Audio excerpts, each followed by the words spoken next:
Karibu kwenye dakika moja. Leo na wasogezea Miss Tanzania mwaka 2020 Rose Manfere. Majina halisi ni Rose David Manfere, mtoto 2000 kabisa, akiwa amezaliwa mwaka 2000. Alipata elimu yake ya juu akiwa anasomea Bachelor of Science katika Information and System Management. Alitoa taji lake la Miss Tanzania tarehe 5 Disemba mwaka 2020 jijini Dar es Salaam, akishinda dhidi ya washindani takriban 19.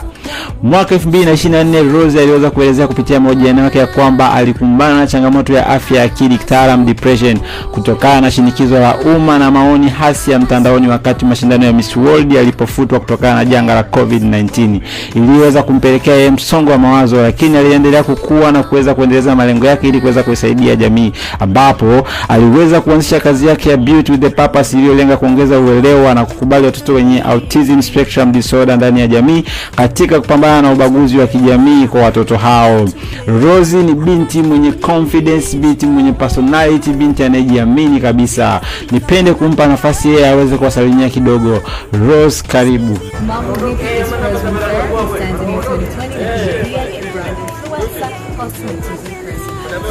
kama tuseme kama tusema kama kwa documentary. So mengi tutajua huko, lakini bado kuna